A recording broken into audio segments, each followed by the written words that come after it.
Les amis, me voilà arrivé à Toronto, au Canada. Bon, comme certains le savent sûrement, j'ai étudié un semestre aux États-Unis, à Sunny Cortland. C'est dans l'état de New York, au nord de New York, donc un peu entre New York City et le Canada justement. Et en fait là on a quelques jours de vacances, ça s'appelle le fall break, donc on a 4-5 jours de vacances. Je me suis dit je vais aller au Canada, j'ai toujours voulu aller visiter le Canada, donc me voilà arrivé à Toronto pour un week-end. Donc j'ai fait 8 heures de bus, c'était assez long, mais me voilà enfin arrivé au Canada. C'est mon 21e pays, c'est assez fou. Et donc voilà, donc là il est à peu près 20 heures. Le problème c'est que j'ai pas vérifié mon forfait avant de partir pour le Canada. Et donc là j'ai aucun réseau, rien du tout, donc bon, on va se débrouiller avec, hein. J'ai déjà traversé l'Europe en train, voilà, ça devrait le faire normalement. Oh, je l'avais pas vu, regardez, la CN Tower, un des monuments les plus connus, la tour la plus connue de Toronto et sûrement du Canada. La voici, la voilà. On va aller la visiter dans le week-end, demain ou après-demain.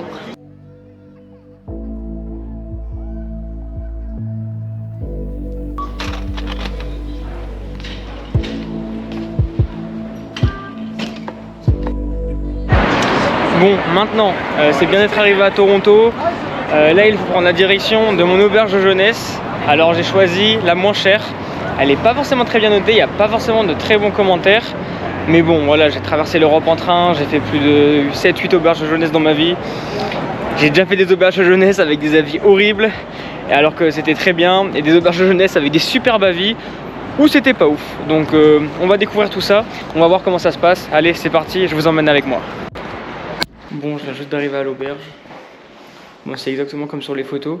Et franchement, j'avais lu des avis assez négatifs. Même sur les photos, je me disais, ouais, c'est bizarre un petit peu. En fait, ça semble super bien. Franchement, alors c'est très différent. J'ai jamais fait une auberge qui était organisée comme ça en Europe. C'est assez différent, mais franchement, les gens à première vue sont sympas. Et puis voilà. Moi, je vous retrouve demain matin pour la première journée à Toronto. À demain. Hello à tous, on vient de se réveiller, on est toujours à Toronto. Et pour ceux qui ont suivi un peu mes vidéos pendant mon tour d'Europe en train, je suis quelqu'un qui aime bien me lever tôt. Et notamment pour quand je dois découvrir des villes. Là, la première étape en fait, c'est de retourner dans le centre. La météo a annoncé de la pluie et du froid. Franchement, là je suis en pull, c'est plutôt ok pour le moment. Et il n'y a pas l'air forcément d'avoir non plus des gros nuages de pluie. C'est nuageux, pour l'instant il pleut pas. Donc j'espère que ça va rester comme ça parce que j'ai aucune affaire de pluie. Donc allez, c'est parti.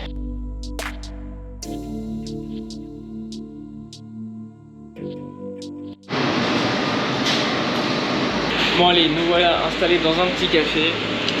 Petit espresso, bien évidemment. Un bon français qui se respecte. Petit croissant. Ah, l'espresso parfait. Croissant. Ça n'a pas vraiment le goût d'un croissant. Ils n'ont pas trop respecté le croissant. On va leur mettre un petit 6 sur 10. Un petit café, deux petites viennoiseries et après c'est parti. On part visiter cette belle ville de Toronto.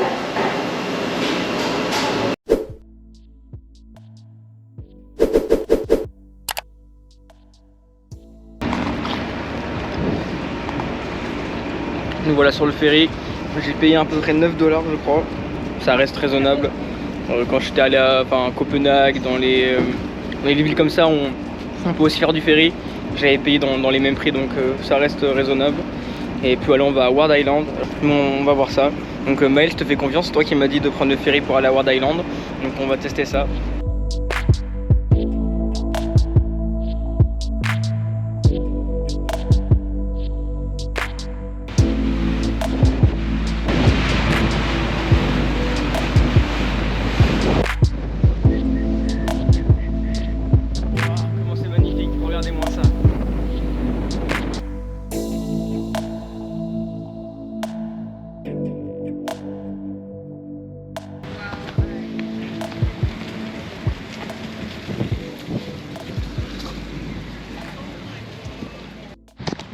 Bien arrivé sur Ward Island, donc on a eu à peu près 10-15 minutes de ferry, c'était magnifique. Franchement j'ai bien kiffé, beaucoup de vent, très froid, mais la vue est incroyable. En fait, il y a un truc que je savais pas, c'est qu'il y a des gens qui habitent ici. Moi, je pensais que c'était une île pour visiter.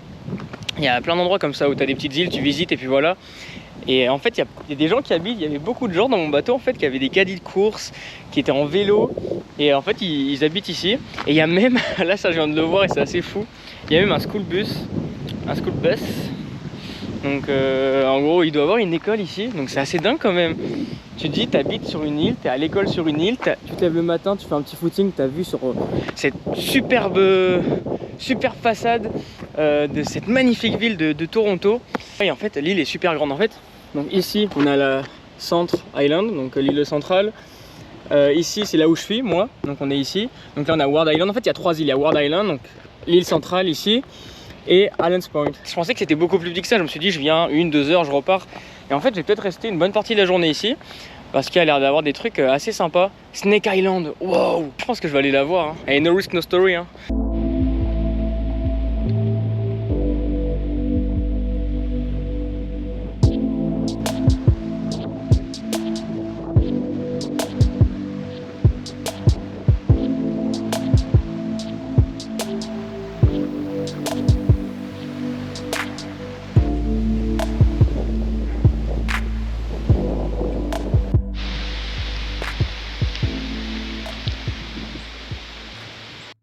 Donc là on est devant la lumière du lac. Sa construction a été finie en 1808, donc ça fait déjà pas mal de temps.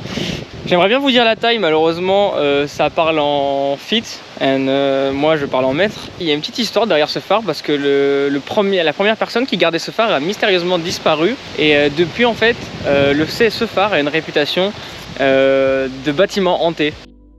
On dirait pas un peu une plage à la Koh Lanta? Franchement, on rajoute la musique, là ça fait vraiment ambiance Denis Brognard. Les jaunes, les rouges, approchez. Ah! Non, je rigole.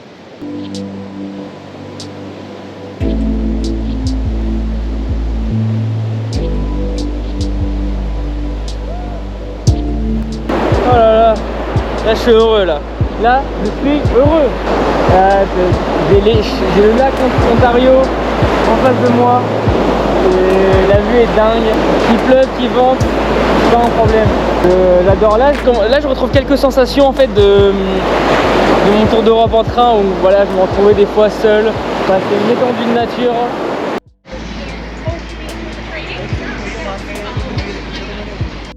Donc là on va monter en haut de la CN Tower et c'est vrai que j'étais super serein et même moi j'adore faire des trucs comme ça. Mais vraiment il y a un truc qui me fait stresser. Des fois je fais des trucs, je prends des risques, j'aime bien ça. Mais il y a un truc qui me fait vraiment stresser, c'est l'altitude, c'est avoir le vertige. Et voilà, à Copenhague c'est vrai que j'avais vraiment flippé quand j'étais monté.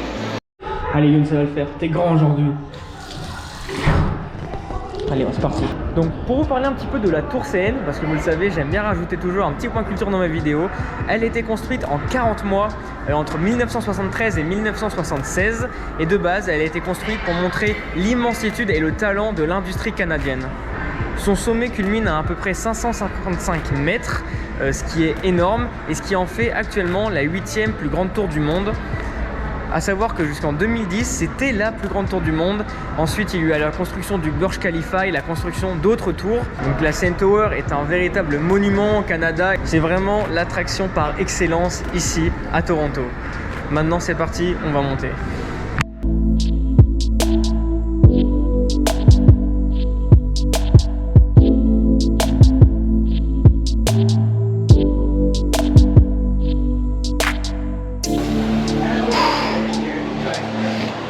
Thank you. Oh la vache, la vache. Oh c'était putain de scary. Oh la dinguerie. Oh le coucher de soleil. Enfin un petit coucher de soleil. Coucher de soleil quand même.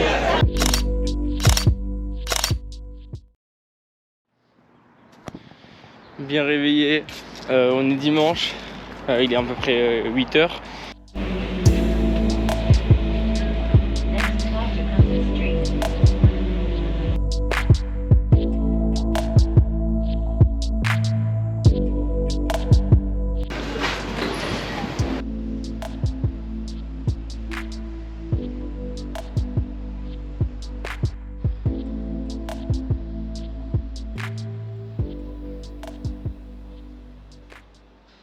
Bon les amis, passons aux choses sérieuses. Je me suis commandé un fromage. Je lui ai demandé le fromage le plus canadien. Il m'a dit c'est pas le meilleur, mais en tout cas c'est le plus canadien, c'est du cheddar apparemment, donc je savais pas que c'était canadien, j'espère qu'il m'a pas douillé. Hein. Ensuite, je me suis pris un petit pain pour accompagner tout ça. Et ensuite, je me suis pris un peu de saucisson. Ça fait 2 mois que j'en ai pas mangé, ça me manque de ouf. Fromage canadien avec un petit bagel. C'est pas mauvais du tout, hein. Alors en fait, quand il m'a dit cheddar, moi quand on m'a dit cheddar, je pensais au fromage orange. Là, il est pas orange, il a pas vraiment le goût du cheddar que j'ai l'habitude de manger. J'ai pris un nature et un à l'olive. On va goûter le nature. J'ai envie de pleurer. Ça m'avait tellement manqué. 1 hour later.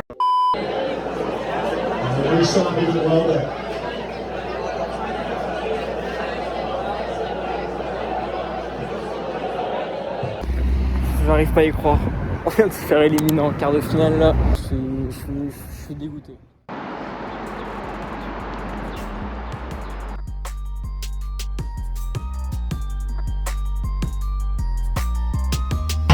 C'est un truc de dingue. C'est un truc de dingue, une expérience de dingue. Même si je comprends pas trop les règles, je comprends pas trop le match, l'ambiance est ouf. C'est ça que je voulais sentir, c'était l'atmosphère d'un match de NBA. L'atmosphère est dingue. C'est comme on me l'avait décrit en fait. C'est fou. Je vous laisse apprécier, regardez.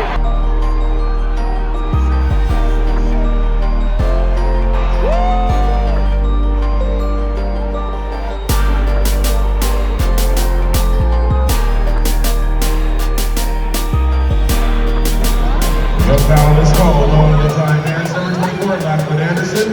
His first foul of the game.